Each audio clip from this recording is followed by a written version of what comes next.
You read a page, you feel productive, you close the book, and a week later, it's gone. Not because you're dumb, because your method is broken.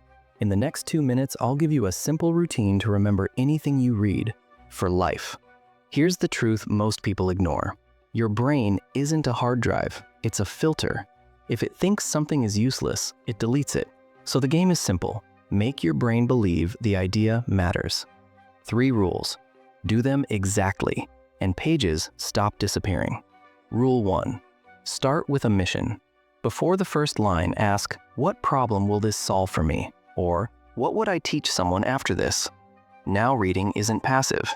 Your brain stops wandering. It starts hunting. Rule 2. Compress it. After 1 page, stop. Say the idea in 1 sentence, out loud, in your own words. Not 5 lines, 1 sentence. If you can't compress it, you didn't understand it. Compression creates clarity. Clarity creates memory. Rule 3. Teach immediately. Not tomorrow, not later, now. Explain it to an imaginary friend. Send a quick voice note. Write a 2-line summary. When you generate the idea, your brain flags it as important. That's the generation effect. Produced information sticks. Consumed information fades. Quick story. I once read a single concept that changed how I work.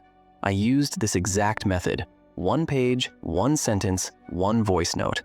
Weeks later, the idea surfaced exactly when I needed it. Installed, not forgotten. Here's the template. Use it today. Question before you read. 1 sentence compression after each page. 1 quick teach, out loud or recorded. Do this for 7 days.